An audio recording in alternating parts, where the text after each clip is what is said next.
everyone. Welcome into the Philly Friday Frenzy here right on the East Rap Sports Network. I'm Big Al. I know I saw you earlier today when I filled in for Kyle Quinn on the Birds Blast with Maddie B, which is always a pleasure hanging out with Maddie B with all the positivity flowing. But number one, I want to welcome everybody in and thank you and for joining me on this cold, wet, snowy, icy Friday night, day after Christmas. I know everybody's probably just kind of chilling out, kind of on cruise control today. And if you had to work and all that, God bless you. But the rest of us, I know, was just try to chill out and have a good day. So tonight we're going to talk Eagles, Bills, the Eagles moving towards the playoffs as well. But we're going to talk a little Phillies. Obviously, this week especially, but in the last few days with Christmas, this Philly sports news, this Philly sports scene has been a little slower. I want to see how you did with your Christmas. Talk about, did you get what you wanted? Are you getting what you want on your Philly sports fandom Christmas list? Are certain people checking the list twice and delivering what you're hoping to get? Also, we're going to look at some of the blasts from the past, biggest Christmas gifts from the different. I'm 42 years old, so I always like to talk about me and my family members and friends. Always talk about around the holidays, the big things we got for Christmas, like what was the most memorable and all those kind of things. So we're going to talk about what you deemed the most memorable. We're going to talk about from the 80s, 90s, early 2000s, and the last 10 years. What were the biggest Christmas presents going along? So according to Google and all that stuff. So we'll talk about that. And we'll have some fun on this cold Friday evening if you're just hanging about. So if you're hanging about and you're hanging out with me, I thank you. But let's jump into it. Adam, what is going on, my friend? Good evening to you as well. Mickey, what's going on, my friend? And Rob, always good to talk to you guys. You guys are always jumping on the first in the pool with Big Al here. So again, I hope you guys all have a very Merry Christmas and soon to have a Happy New Year, which I will. The next time I talk to you will be the New Year. No, I'm sorry. I'll see you on Sunday morning, but after that, it'll be the New Year. Nina chiming.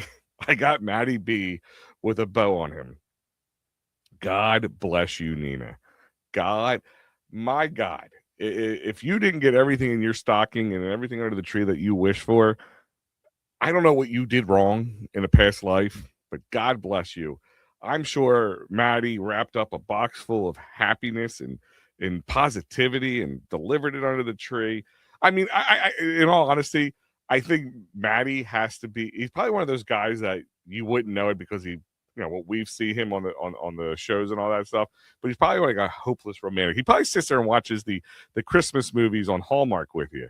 I guarantee Maddie's a big softie. We don't see it. He doesn't allow us to show it to her. She's laughing at that remark. But no, I hope you and Maddie and the rest of the family had a happy Merry Christmas and all that stuff. So let's get into the conversation. We're going to talk Eagles. We're going to talk Bills. I knew it. See, guys, Nina is breaking it out here right now. She is saying it herself. Maddie B is a teddy bear and not the cold, unhappy Philly sports fan we think he is. But we're going to talk about Eagles Bills. What should they do? I did touch on this afternoon with Maddie. So if you missed it, you get to talk about it today. If we didn't talk about it, I want to hear your thoughts, expand upon all those things. But I want to talk about what should the Eagles do, with the Bills game, how they should handle it, what your thoughts on that, and then moving forward, of course, towards the playoffs, because after that's one game against the lowly Commanders. It might have no seeding issues there, any conversation on that. And then, of course, the Phillies hot stove's kind of been a cold stove. But I do have one Christmas gift I'm still hoping maybe get a little later. Maybe a little later. My birthday's coming up, so maybe it'll be a birthday present for me. I think it's a long shot, but I'm going to tell you why I think it could be a real difference maker for your fighting Phils and maybe make you feel a little bit more confident going into the 2026 Philly season. So we'll get into all that. And like I said, of course, we're going to look into the big presents of 2025 for both men and women. And we're going to also look at the last decade's worth of Christmas stuff. So we'll break it up a little bit. And I want to hear how you guys did on Christmas and how, what you bought for your significant others and your family members and all that stuff. So we'll talk about all that. But let's talk. Big news is, of course, the Eagles play Sunday 4/25 against the the Buffalo Bills, the Josh Allen-led Buffalo Bills. I'm going to talk about the keys to the game or the matchups and all that stuff, which I did touch on again earlier today on the Birds Blast, but I'm going to go a little further, a little deeper with you in it. As we know right now that Lane Johnson and Nakobe Dean have both been ruled out of the game, which I'm happy with. Maybe you're not, maybe you are, maybe you don't care one way or the other, but I'm happy with. Health is everything. Health is what you need. Like, the healthier teams are one of the big keys of moving forward. And Lane Johnson's not a guy worried about rust. His position, as much as I'm not worried about rust. Nakobe's, he could be a difference maker on the field. It's just health. I mean, that's going to be the story of that man's career, is staying healthy. And if he could just stay healthy for a full season, God knows what we've seen him at the small snippet we got this year, and there's times he was just like a bullet coming out into the just destroying quarterback. So it'd be interesting to see how he plays out future wise. But with him and both, and Adam's jumping in here as I'm saying it, Lane both out, and Jahad Campbell's been doing a decent job taking his position, especially for a rookie. But you know, the other one is Jalen Carter. Does he play? Should he play? I mean, if I had to choose, I'd probably want him to play a little bit more for the speed of the game to get, if he feels healthy enough to do it. That's the key thing, is if you feel healthy enough to do it. This Bills game means a lot. And I said earlier, and I'll repeat myself, where I said I want them to go out and play this game as they would. I don't want them to hold back. I don't want them to play safe. You really can't play safe in sports, especially in football. If you do that, I feel like you end up hurting yourself more. So it also could be kind of a momentum killer in that sense. I think that could be worse off than a straight loss, to be honest with you. And this could be an Eagles loss. I mean, I said it earlier. I think it's going to be a tight game. I think the Eagles will lose. I mean, again, I think the Bills have a little bit more running on this game. I think in the sense of seedings, their division still up for grabs. The Patriots are one game ahead of them right now, are playing the Jets, which is pretty much a guaranteed win at this point, because if they are not tanking, I don't know what they should be doing.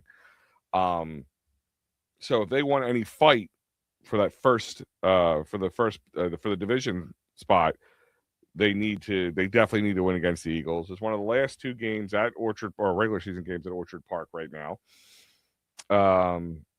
And they kind of had a weak showing against the Cleveland Browns recently, and they've been known as a second half team. And as we said earlier, the Eagles are a first half team. So let's see if they're their yin to the yang. And I'm not sitting there saying it's a foregone conclusion of the Bills win, but it's going to be a close game. But I think the Bills will squeak it out. That's my personal opinion.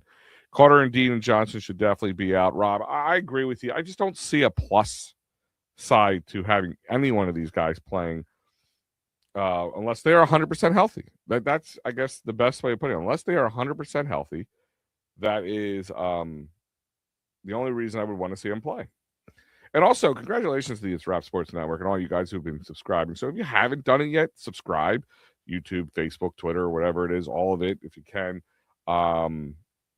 Just hit the 200 marker for the It's Rap Sports Network, and hopefully more to come. So, but again, being healthy and being hot at the right time, and that was something that me and Matty B battled with this afternoon.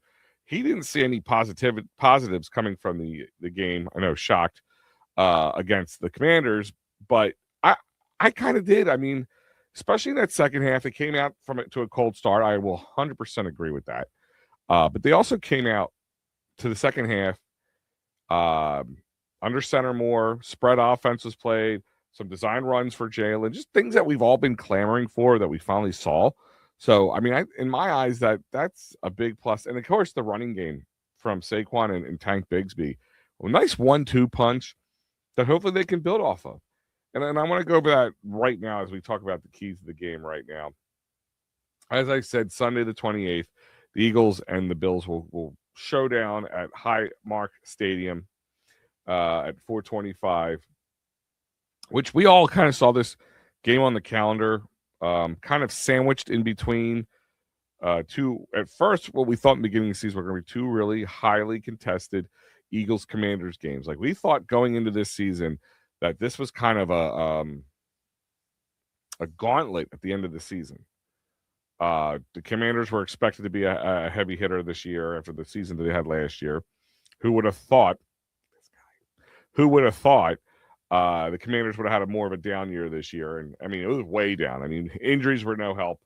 On top of the fact is people got film on this team. And when you go from 0 to 60 pretty quickly, it's hard to stay at 60 the whole time, right? So, I mean, that's how I look at things.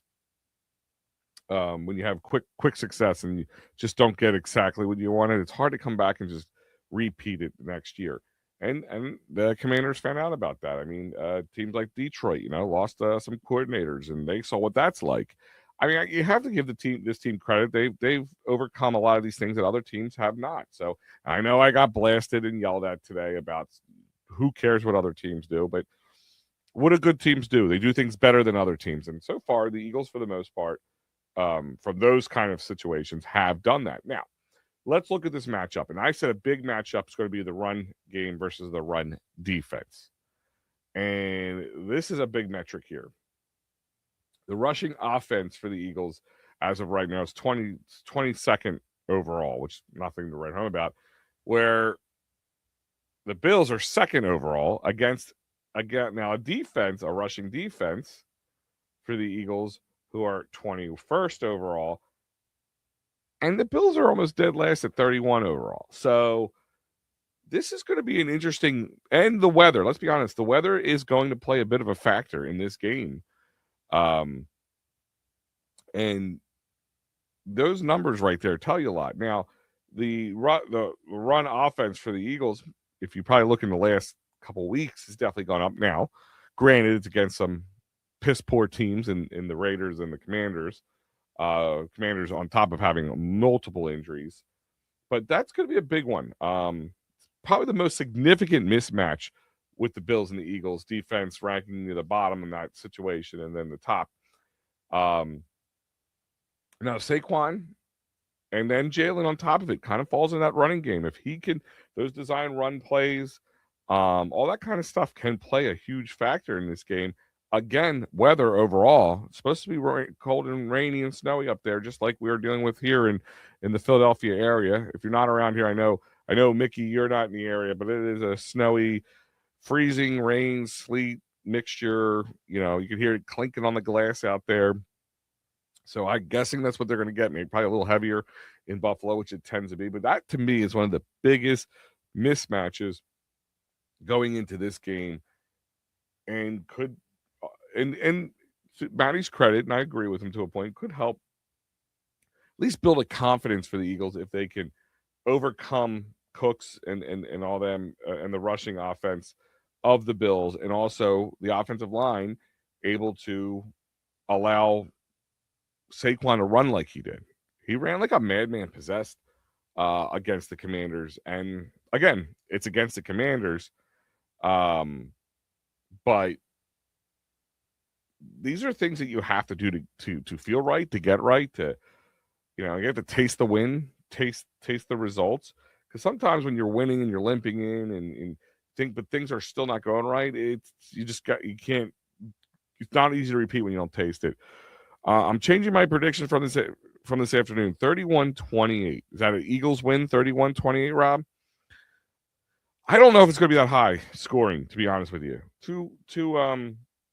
The overall defense for the Eagles is 8th right now, opponents of yards per play, and the overall defense for the Bills is 21st. But the weather, I still think is going to play a bit of a factor. So I don't know if it's going to be that high, but it's going to be a close game, no matter what. 31-28.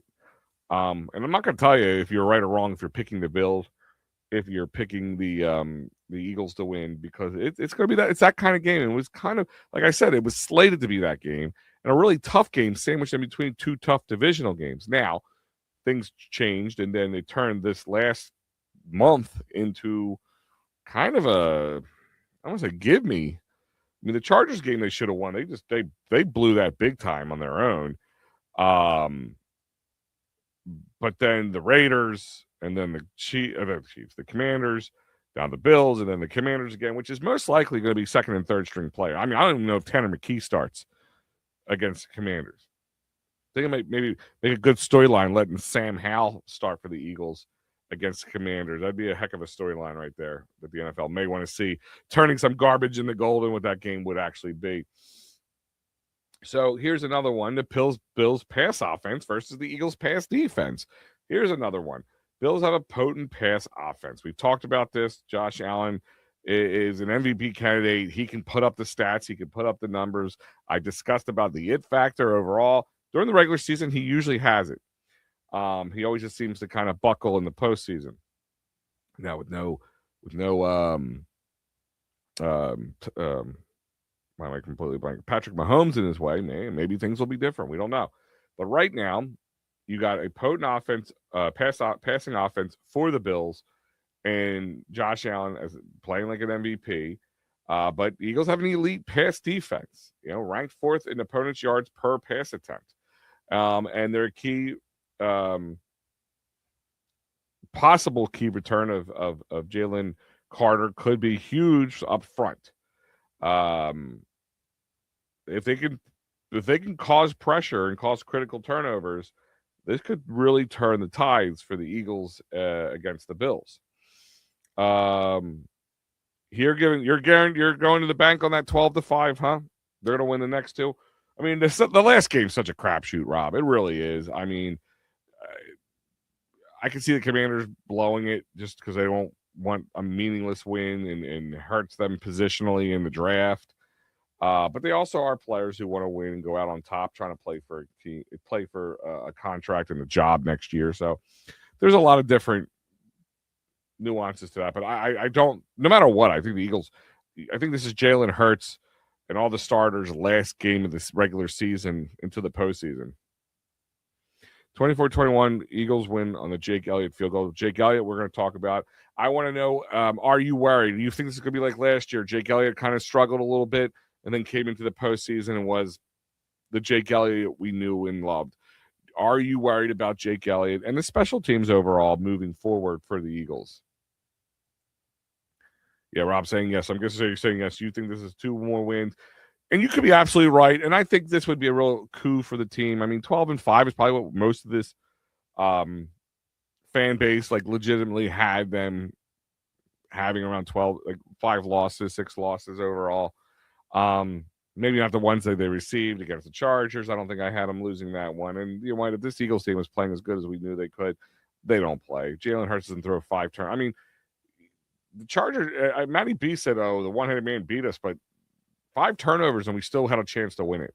So I think the Chargers did not win that game. The Eagles lost that game.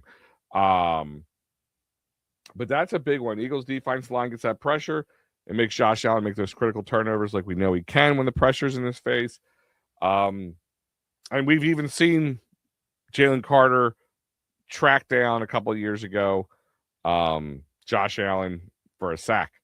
So, it'll be interesting. So the other one's going to be the big conversation. Jalen Hurts versus Josh Allen. That's going to be the big one. Everybody wants to talk about Jalen Hurts versus Josh Allen, right? First part, I've never believed this quarterback versus quarterback thing. Maybe clutchness, like who's going to be clutch when it's most needed. Maybe who knows who's going to have to be clutch. Maybe one team runs away with it, and that quarterback doesn't have to be clutch. We don't know, but 2 of the league's top dual threat quarterbacks, which even though Matty B doesn't want to put him up towards that elite status, I think he's drunk. I think a little too much eggnog in that man this holiday season to think that. I know he's not Josh Allen in the sense that where he's flashy, 5 touchdowns, 400+ yard games. I get that. That's just not his style. But he wins when winning is most important. Josh Allen would give up all his flashy stats, his MVP stats, for 2 Super Bowl appearances and 1 win. And if he wouldn't, then he's drunk and he deserves to be where he's at. Just being honest. And that's why, he goes, he asked me the question, and I'll ask you guys the same question he asked me, and I'll let you guys answer. If they cleared the slate of the NFL and Eagles got the first overall pick and they were going to pick their quarterback first and they had the pick of the litter of all the quarterbacks, available in the league currently, who do you choose?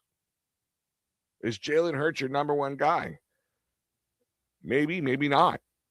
But I don't think he's not top 5 picked easily. Probably top 3. I think Patrick Mahomes, if he's healthy, is number 1 in anybody's book, most likely. I mean, like him or lump him, you got to give the guy credit for credit's due. He has that ability to make guys even better. Josh Allen is really good, but he doesn't get over the hump. He doesn't have the it factor. And when I'm looking at guys, I need guys who know who can win and want the ball at those moments. And, looking at the guys currently in the playoffs, I mean, got a couple of young guys, Drake May, Bo Nix, Caleb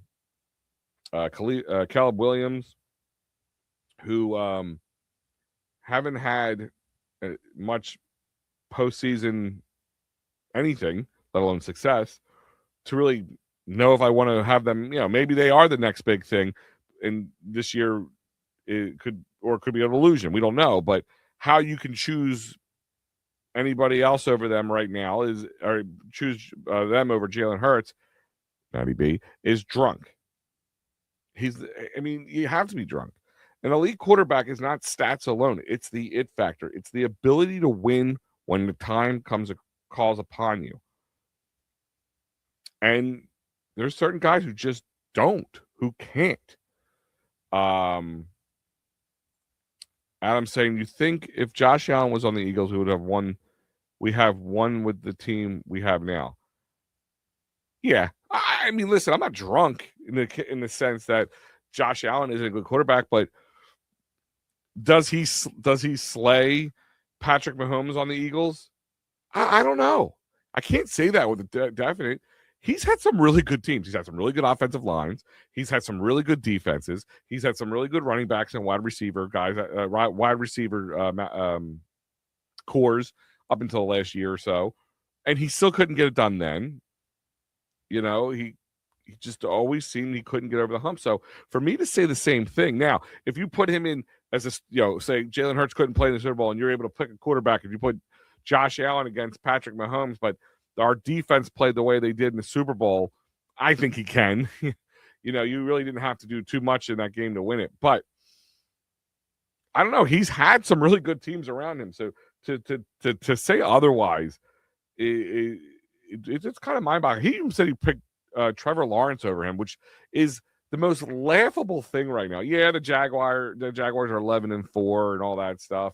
They're probably one of the weakest divisions right now. I'm trying to think. They're playing who are they playing this week? They're playing Indy, who, they lost Danny Dimes. Houston has just come on at the end there. And I don't know. It's just I think way overrated. Caleb Williams a little overrated. Could Sam Darnold get over his ghost issue? We don't know. Is Brock Purdy, this great quarterback that people say he can be? I think Justin Herbert has a lot to prove in the winning column as well. Again, flashy, but doesn't win. And Matt Stafford's too old to want to build a team around, but he can win when time calls upon it. And Jordan Love, again, another guy feels a little overrated. Kind of got a moniker and deemed for having a good half a season, and then got shellacked in the postseason. They shellacked the Dallas Cowboys, and then they got shellacked by the 49ers. So, in my mind, going by with the quarterbacks right now, if he's not your top 3 in your top 3 discussion, you're drunk. You're absolutely drunk.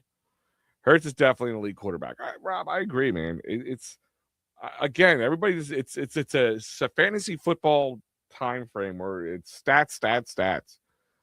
The biggest stats is Super Bowl wins. You can put up all the stat pads, the stat graphics, and we'll go over some of them. And side-by-side comparisons. They did one of Mariota's career to Jalen Hurts' career, and it was very close except for postseason success, correct? And where does it all matter? In Matty B's words, where does it matter the most? Winning championships, not winning regular seasons, not winning playoff games, but winning championships, right? So let's look at it right now. Who in the playoffs right now? Now, Patrick Mahomes isn't in, of course, because his team had just was hot garbage right now, and then they got his injuries, of course, sent him backwards. But look at the rest of the NFL. What team has a elite quarterback? Maybe if you want to make a conversation for Joe Burrow and the Bengals, but other than that, like really, who? Like, you could tell me all you want about Dak Prescott. He's another one, flashy stats, but can't win when the time comes. And that's it. That's it. Danny Dimes kind of emerged this year, but we'll see. Can he do it next year? Lamar Jackson is a joke. Sorry, total joke. But I mean, I'm looking at the league right now. I'm looking at the entire NFL. Outside of, like I said, Josh Allen and Patrick Mahomes, there's not many other guys I would want to put as my quarterback. And you're crazy if you think otherwise. Ricky, what's going on, buddy? Go Phillies. Yeah, I've got my little Phillies Santa hat on. We're going to talk a little Phillies because I said I was going to have a little fun conversation with you guys tonight. I want to talk about the big Christmas gifts of the last 40 years, because I'm 42, and I want to talk about them and see if any of you have lived through them, got those things, or forgot they even existed, whatever. We're going to talk about that. But we're also going to look at the Philly sports fans top 10 gifts of 2025. Sorry if some things are spelled wrong, but yeah, whatever. My bad on that. Let's go backwards. Flyers gloves, believe it or not. Flyers gloves. Not just Phillies, or Eagles, but Flyers gloves were was 10 on the list. Tailgating gear was number 9, which I think is lower than I would have put that there, to be honest with you. I would have thought, or not number 9, number 8. I forgot this is only 4. I had to mesh them together because even though I said 10, the gear, some of the things got meshed together because a cooler and tumbler being there. It's a Philly thing was like signs that say that or T-shirts, anything that says it's a Philly thing was apparently a very big seller this year. And by the way, while I'm talking this, please comment in. Did you get any Philly sports memorabilia, any Philly sports jerseys or hats, tickets, whatever, under your Christmas tree or in your stocking? Did you receive any Philly sports items? Or did you give any? That'd be also something to talk about. The coolers and the tumblers were a big one, but they're expensive. I can see why they're a little lower on the list. They're really expensive, especially the good ones. Like you can get some cheap ones. Some of the ones that are like people make like on Etsy and stuff. So they can be a little bit more expensive, but are a little less expensive. But the coolers and tumblers, that's a big thing. Replica trophies. I would have thought that was lower on the list, but that was higher up on the list. Hats. It was hats and they had hats like in woolly hats. I just left it at hats, but whatever. But I'm a big hats guy. Got a huge Philly sports hats collection to the dismay of my wife, who is tired of looking in my closet, just strewn across the top. Number 2 were tickets. And number 3 were it should have been jerseys. Sorry, AI sometimes gets me on the graphical parts of things. I didn't check it. But yeah, jerseys. Jerseys were the big one. And that I make sense. No Christmas presents. Oh, come on, Rob. Nobody got you anything? I wish I knew that. I would have sent you something, brother. But yeah, no, it's that is the top Christmas gifts for your Philly sports fans this year. I didn't know it's a Philly thing was such a big option, but apparently it was high up there. The tailgating gear, I probably would have put it. I would have probably moved everything up. I would probably move it's a Philly thing back to where the Eagles tailgating gear was, because in my eyes, the coolers and tumblers, I guess, are close to the same thing as gear, and I probably would have put the replica trophies back to like right next to it's a Philly thing. So, that is your current 2025 Philadelphia sports fans Christmas gets this holiday season. You know what I mean? And speaking of more Christmas presents, here's some presents for you. There's plenty of stuff still to go on, especially on Sunday. What a day. What a day. You got the last, after tonight, you got the last post game for the Happy Valley Huddle with Mikey Lauro with Penn State versus Clemson. And then Sunday, it's 9 a.m. with me and him, Philly AM, the pregame show for Steel City Sunday for you Pittsburgh fans. Steel City Sunday postgame, Eagles Bills postgame, final word with Matty B at 9, followed by a late night West Coast trip Flyers postgame, Flyers and the Kraken, and I believe that's Mikey on Sunday. So a lot going on with your Clear the Ice. Don't forget Mikey Laro Tuesdays at 8 for the props, locks, and parlays. The final word Sunday through Thursday, PM and the AM on Sundays. There's your post-game show. Kyle Quinn and Matty B with the Birds Blast. And, of course, the Steel City guys, Gridiron Weekly, Philly Sports or Pittsburgh Sports Desk, and Pittsburgh Sports Tonight. So they have a lot of things going on. So if you have nothing to watch, that's clearly your problem.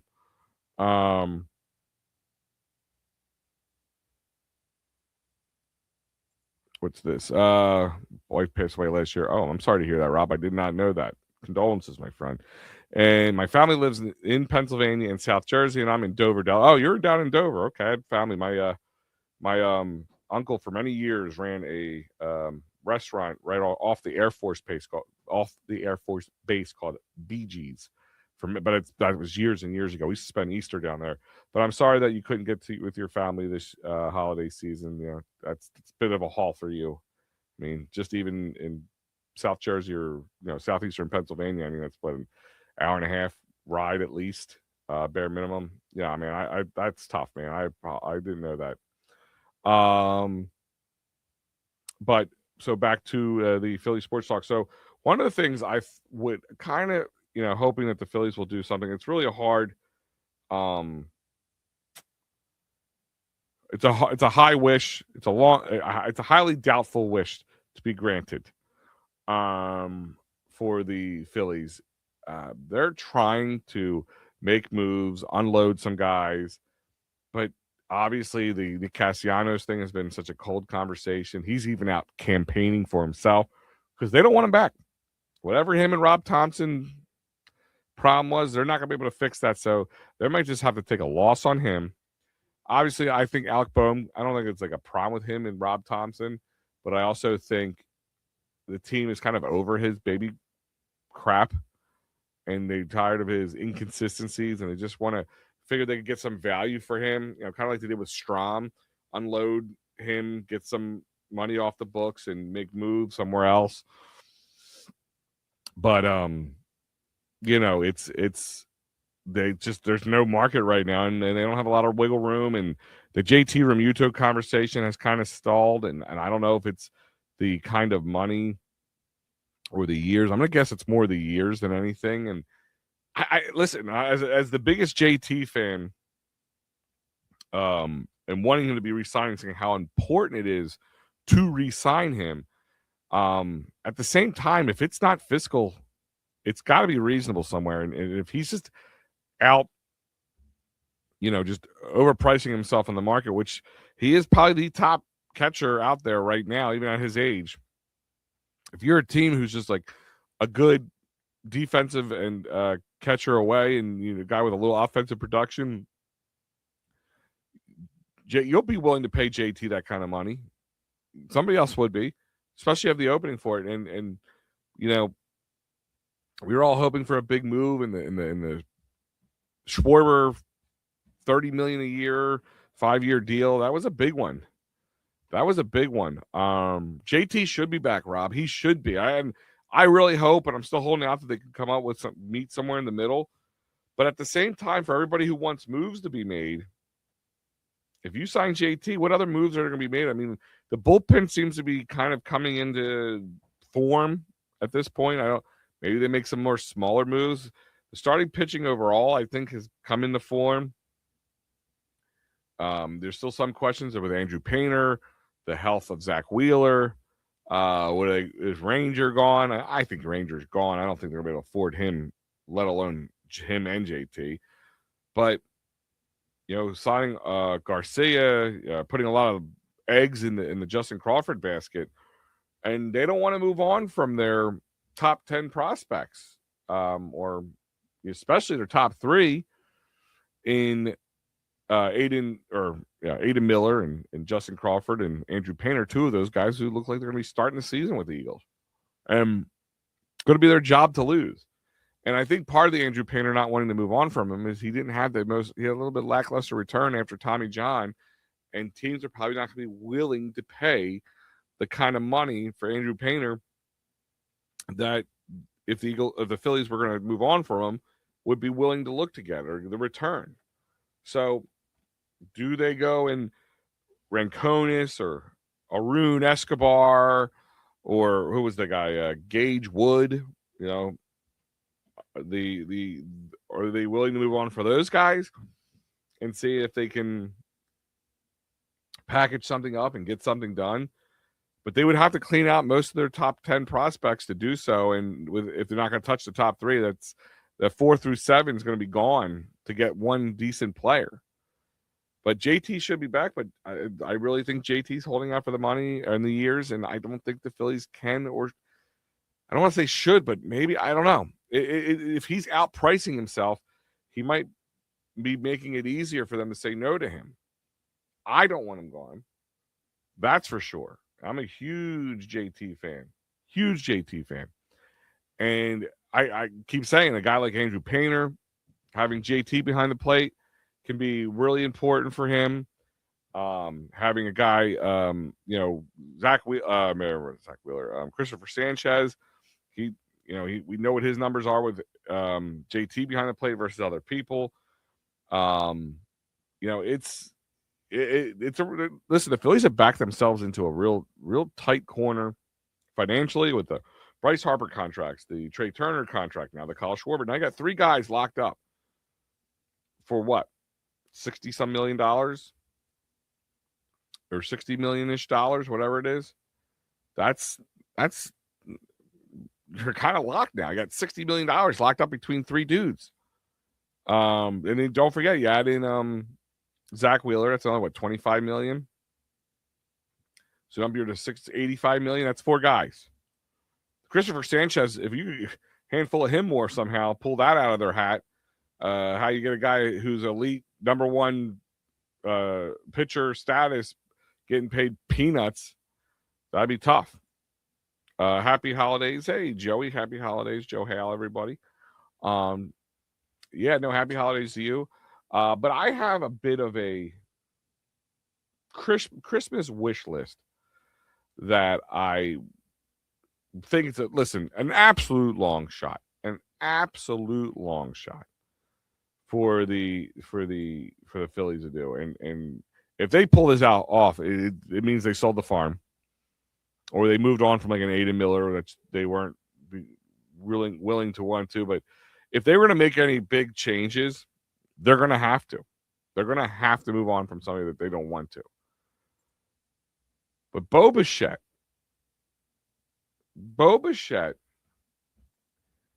is the kind of guy who, in my mind, can be a difference maker. Bo Bichette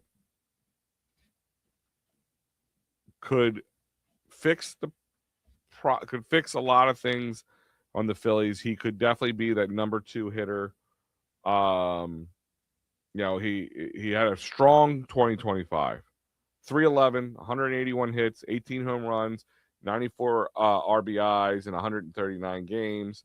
Doesn't have the power hit. He does the right. He could play second. Could you move a guy like Bryson Stott to third and then trade Alec Boehm? Move on from him. Open up some space for him. But again, it's going to cost you, what's he, like 28, I think? It's going to cost you to move on from him. And they're going to need the money to do it. And they would have to make the trades to do it. On top of it, even though he's a free agent, they would have to make a lot of trades and try to open up the cap space. So if you could move on from $20 million, and then what is it, $10 million? So about $30 million. I think Bo Bichette could be the guy who makes the overall big difference for the Phillies. And I know you're like, well, won't we have more problems, more holes to fill in in other areas? Yeah. But I think he's young. He's the kind of hitter and player we want. If you get him going, and then maybe Garcia back to some sort of pre 2023 and before form, and Harper's can do what Harper does, Schwarber can do what Schwarber does, and Trey can do what Trey does. The Phillies are a different team at that point.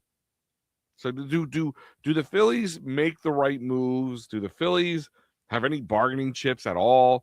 Again, that's a big wish, and I don't think it happens. I really don't. I'm not drunk over here talking to you about things that could happen, but I do think JT. I'm feeling less and less certain that JT's coming back. I could have told you I felt almost certain. I could have told you I could have felt 50-50. But if JT don't come back, and you can get another guy on the cheap, and that doesn't, you're not gonna have the same defensive, but you're also not taking a giant dive. I'm not saying that go to the guy's just a giant dive, but if you could save money there, unload Alec Boehm, and somehow unload Nick Castellanos, could the Phillies afford and get a Bo Bichette? And maybe if you're moving on from him, you'll be willing to trade Aiden Miller a little bit more, or moving to him, you'll be able to trade Aiden Miller more. And I know Aiden Miller needs to play, blah, blah, but he's a prospect. We don't know what he's got yet. And I'm not sitting there saying he can. And I know we need to get younger, and I'm 100% agree. But Bo Bichette's that ripe age. He is young. Like, he is a young guy, and he can. But I think he could be that difference maker. He's that kind of player. He's the kind of hitter we want. Tommy wouldn't juice this team up. There's a lot of pluses to Bo Bichette, except he's going to command some money. I mean, let's see. I'm going to look right now. What is Bo Bichette projected contract? He's 27 years old. 150 to 200 million over the next 5 to 8 years. So that's annual 25 to 26 million. I would do 25 million a year for 6 years. I mean, he's only 33 at that point. If JT don't come back, I see the Phillies trying to trade for Rushman from the Orioles. I could see that. Orioles, man, they're making moves. They're making moves. So, maybe they can do something here, but they'd be willing to make some moves and something and make some splashes, more splashes, I should say. But if we can get him for 25 million a year, and maybe, would you be willing to pay 7 or 8 years at 25 million a year?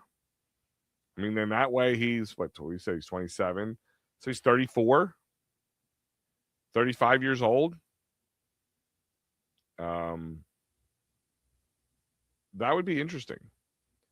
Sports Track has him at estimated a 10-year value of 260 million. 10 years, 260 million. And then ESPN has him at 5 years, but 130 million. So at 5 years, he could be 32 and get another, if he plays well, another contract somewhere else, or even with the Phillies if he signed with them. Some analysts, some offbeat analysts have him at 212 to 216 million contract. I don't know about that. That seems a little high, but I would take him at a 7-year contract. I would. I know we've given out enough of those, but you kind of, again, you back yourself in the corner. Aiden Miller's not going to be ready to play this year. I don't think he plays this year. I think it's another Justin Crawford for last year. Oh, he'll be here. I was one of those guys. I thought he was going to be up here by the All-Star break at the latest. I really did. I thought Justin Crawford was going to get some time to play, and he didn't. And Justin Crawford isn't a guarantee. He just really isn't, and no prospect is. But I mean, we don't know what we have. We don't. So if he's going to be your center fielder, Garcia at right, I guess they're going to platoon left a little bit. Harper at first. You move Bryson over to third. Trey and Bo Bichette at second and short. And then,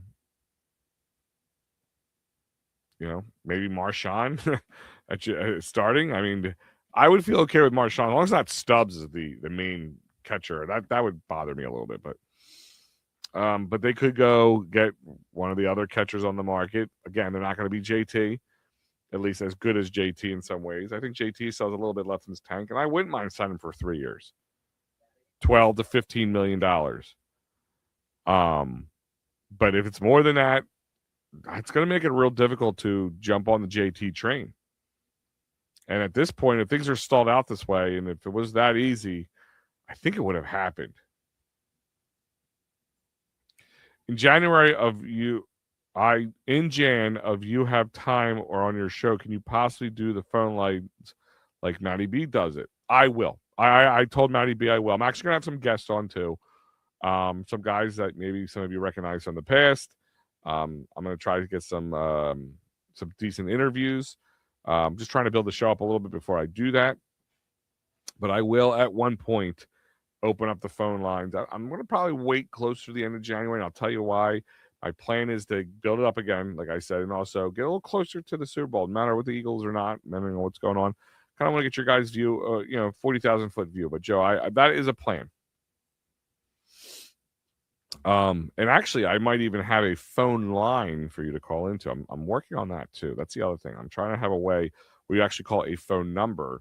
So for those who don't want to come on the camera, or for those who maybe don't have the equipment to jump on and do it this way, that way I can pick up the phone and answer the phone and talk to you this way, and people can hear you, and we could do it that way. So we will try that. There might be a possibility to try that as well with like a Google phone number. So we'll talk about all that down the line. I've been talking to Matty B about making that happen for you as well.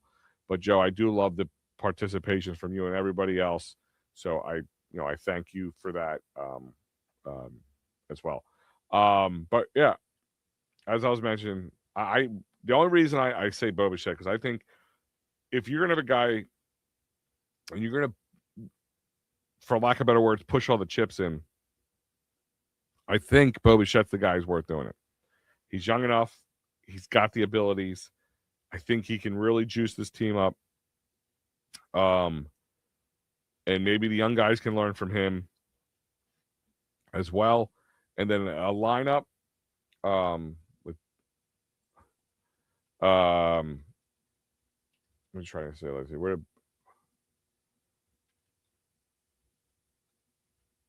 me just see something. I want to see where he had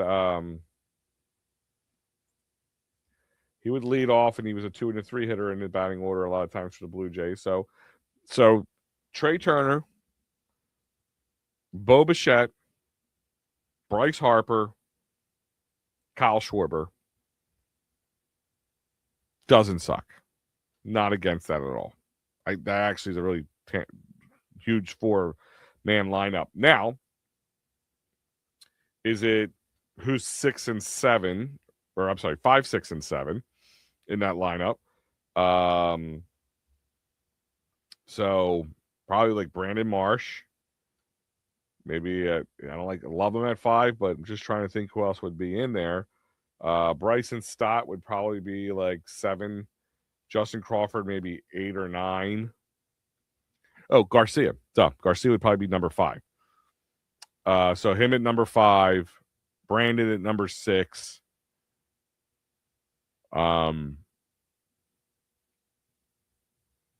Whoever's catching, if JT was still on the team somehow, then it would be Garcia, him, JT 6, Brandon 7, and then Crawford Stott, then Crawford, unless they start turning things around. Thoughts on signing Garcia? I like the signing. I just What I don't like about it, Joe, to be honest with you, is one of those other reach contracts. Like, here's a guy that has upside to him, but he's had some down year or two, and they're hoping a change of scenery and being able to work to him, they can get him back to somewhere close to his 2023 and before form, before his injury, before his last year when they outright just got rid of him. That's a big if. I mean, we know he has the abilities. We know he has the talent. You know, can he get rejuvenated? He's going to be coming to a Phillies, the Philadelphia team that I don't know if you get away with that here. I mean, this fan base, me included, wants a World Series bad. Bryce Harper needs a World Series bad because he's leaning towards being a bust. Because if you don't win a World Series during his contract term, it's a bust. I mean, I know he's pretty much probably a first ballot Hall of Famer no matter what. But if we don't win a playoff or we don't win a World Series with him, it's a bust. Now you sign Kyle Schwarber and all that money they're making, they need to win. Zach Wheeler is going to want his World Series, and his window is probably going to be a couple of years now. Could be even smaller now with his injury. So that's what I don't love about the Garcia signing. I think Garcia's a really good player, and I love the addition of Garcia to the team, especially if he was like, maybe, like I said, 6, 7, 8, 9, bottom of the lineup, and we can get some get better production than he's had. Doesn't have to be his full 2023 and before form, but close. That's a huge coup. But that's it. It to me, that's like what they did with a lot of the bullpen last year. And it does. I mean, you need players like that at times, but you can't truly rely on it the whole time, and that's a problem. I think the Phillies have backed themselves in such a corner. That's what they kind of have to do. I love the arm of Garcia. Yeah, no, listen, there's a lot to defensively. I don't think he's an issue. I really don't think he's an issue defensively. I'm more worried about Crawford. Can he handle the bigs? He hasn't done it yet. Can he hit in the bigs? Can he play defense in the bigs? We don't know yet. But defensively, he's not a problem. I'm not worried about there. But can he get to a form where he's a solid 5? I'd be happy with that. I don't think he overpaid for him. He's a solid 5-hole hitter, and he's got his really good defense out there. That could be the difference maker there. Really can be. So I hope that answers your question, Joe Hale. But like I said to you guys earlier, since there's a little slowness in the Philly sports news this week, and we did talk a lot about the Eagles and the Bills in the first half. I do want to, I was telling you about some of the top gadgets and gifts for men and women this 2025. Before I get into that, I want to talk to you about, like I said earlier, I am 42 years old. I'll be 43 in 1 week. No, week from Sunday, 4th of January. So me and my buddies talked about, the big things that we got. Like, I still am a big Ghostbusters nerd, love Ghostbusters. And, I remember getting the Ghostbusters Firehouse and a lot of the toys, Ninja Turtles, a lot of the toys there. Those were, we talked about that. A young man. Yeah, I don't always feel that way. I don't know the salt and pepper in the beer to give me that. But Rob, I appreciate you for saying those things. Yes, Rob, you're still a great man. You're wise beyond your years, my friend. But we were talking about, and I kind of broke it down the decade. So I kind of Googled and found a list and saw about by the decade from 83 to 89. They call that the toy boom era. So it was big on toys because back then, TV shows were made because of toys a lot of times. The Ninja Turtles were a comic book, a one and done comic book. It wasn't like a stream of comic books. And I don't know, it was Hasbro or one of the Kenner or whatever bought the comic book, they bought the rights to them, changed up the type of characters they were a little bit, and made a kids cartoon that was made to sell toys, and it did. It was a boom. It was when Ghostbusters kind of dropped off, Ninja Turtles came in, and they were huge. But that was more, I think, the 90s.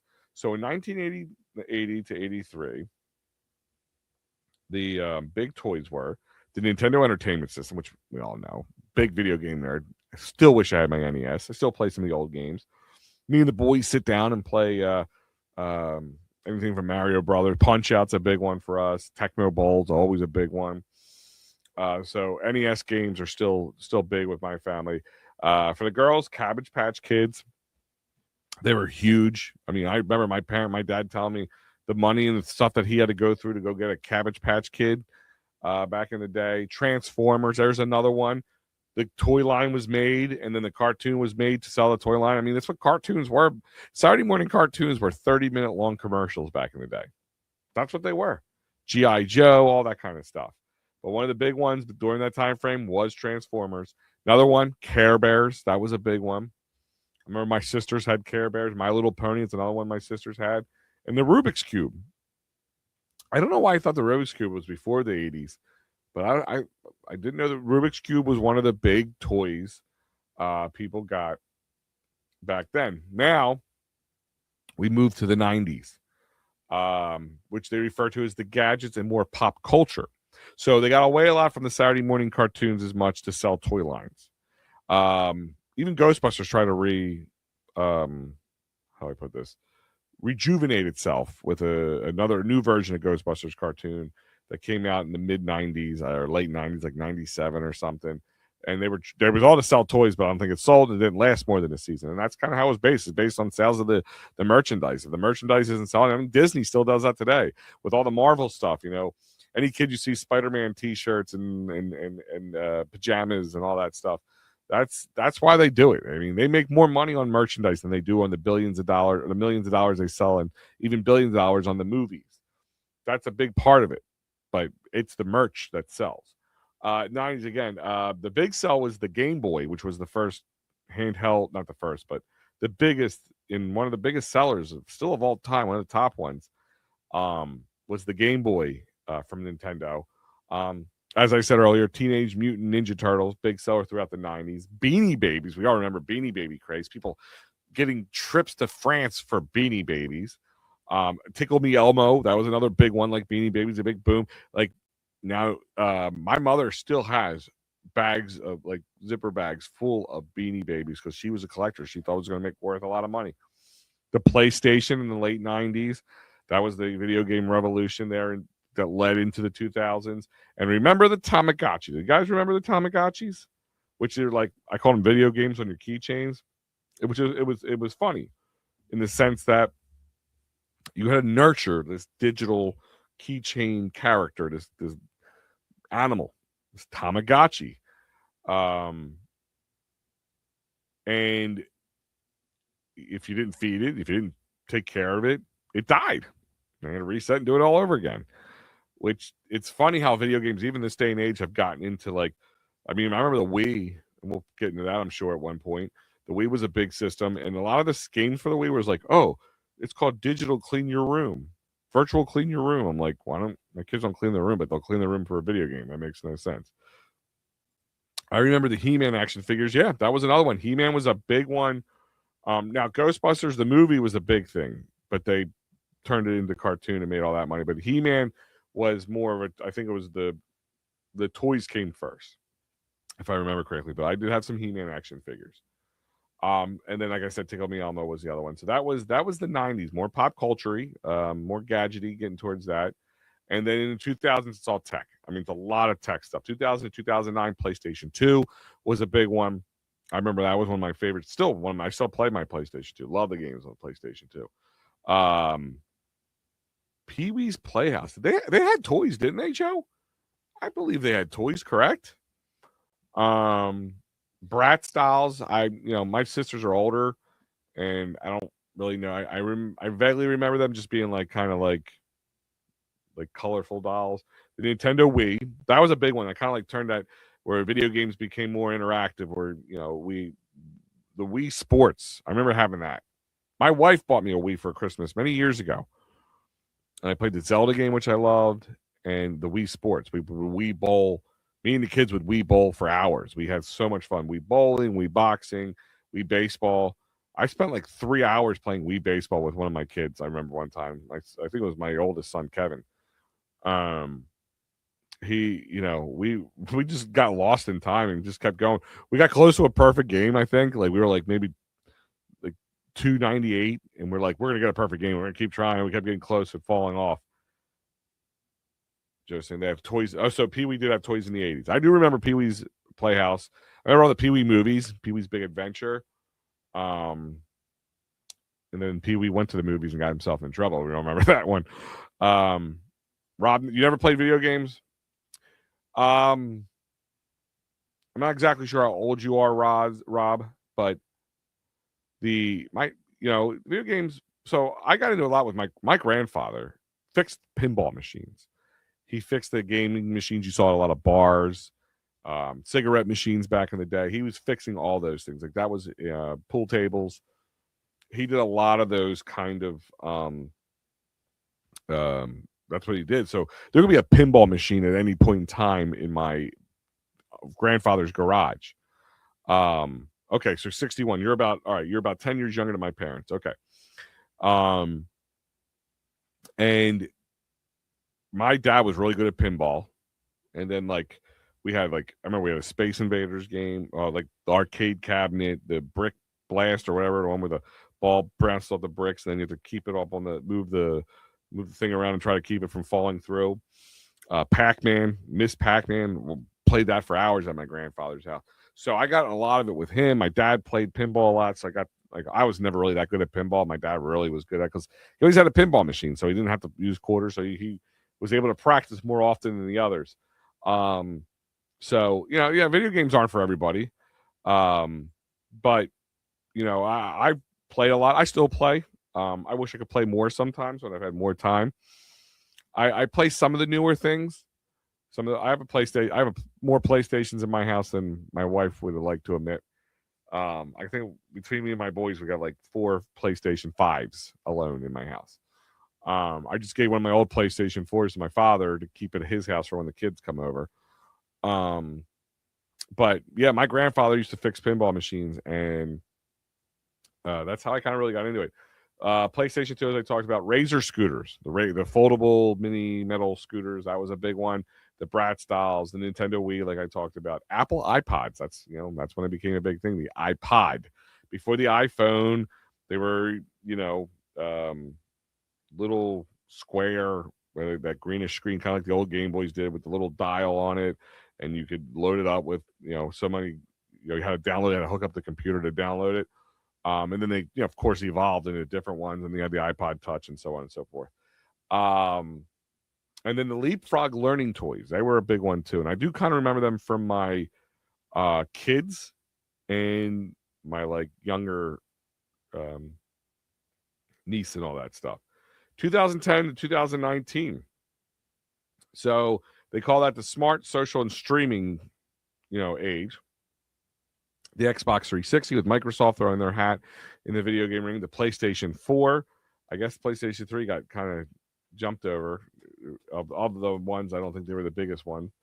The Nintendo Switch which is one of the most selling video game machines of all time, is the PlayStation or the Nintendo Switch, which is like a meshing of handheld and systems you play on the TV. The Apple iPad.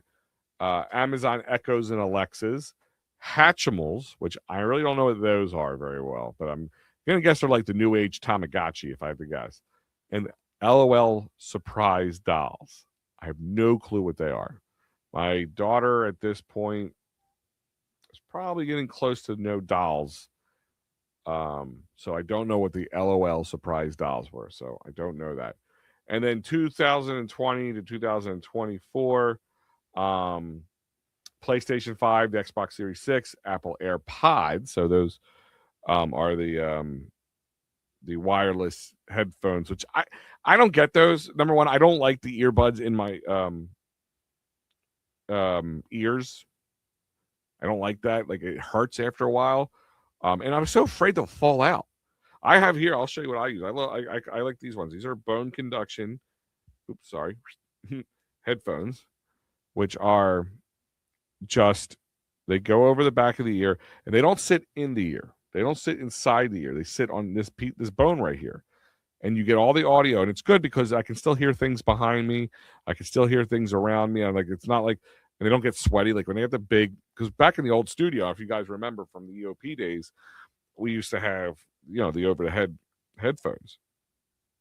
And during the show, I used to have a towel. I'd wipe my head down. Then I had to spray the earbuds down, or the headphones down.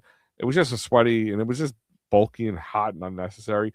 But the AirPods, I still never got. I don't like them. Like I see people lose them all the time, and you just lost a couple $100 worth of just because I had no wire to it. These things are only like $70 or less. You can get them for less. Mine is a little bit more because it has the boom mic on it, because I can use it as the audio's good, just not as good as using my mic. But I never got it. The Oculus Quest. So the Oculus is the Facebook's version of the what's it called? Augmented reality or VR. By the way, I knew I was old when I tried that. My boys had it for a while. I tried playing it and I enjoyed it a little bit, but I got very nauseated playing it.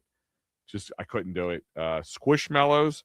Some of the toys they have this weird. They're just squishy stuffed animals. Very soft and squishy stuffed animals. They call them Squishmallows. I know the kids like that.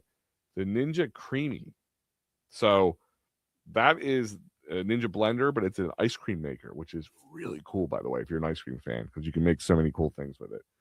And the Stanley Quencher. So the Stanleys, we all know about that. The story behind the Stanleys, I'm not going to get into it. It's pretty crazy, but like pretty much somebody's car burnt down and melt down.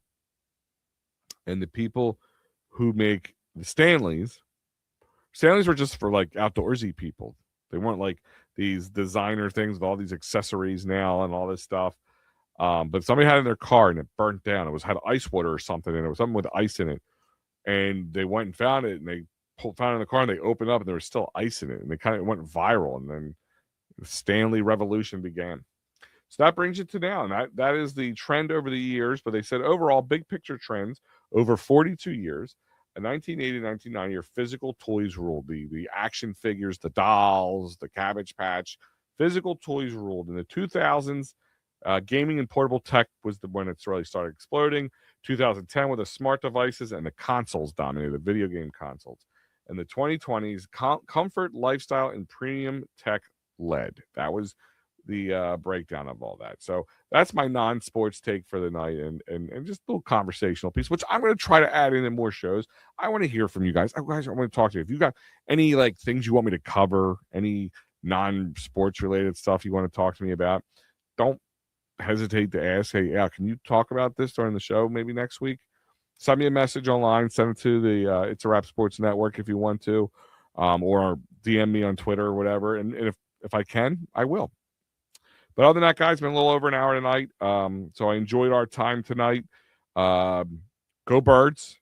See if the Phillies do anything. If that stove could even just warm up a little bit, would be nice for the Phillies. Flyers are back in action on, I guess that's Sunday. It'll be returned to action. And I think the Sixers are going on right now. I didn't have my TV on in front of me. So let me just see if there's what the final on that is. Oh, 17 seconds left. Oh, nope, just one final. There it is. I'm sorry, I just updated. 109-102, the 76ers lose to the Chicago Bulls. So they go back in action on Sunday as well at 3:30 against the Thunder. So other than that, guys, I want to thank you for joining me. I will see you guys on Sunday morning. Enjoy the rest of the night and the weekend, and stay safe. If you have to go outside, just be very careful. It's very slippery out there. So other than that, guys, thank you for all you joining me. All those guys who are always here with me. Love you guys. Hope the weekend gets better for you all, and enjoy the rest of the holiday season. I will talk to you later.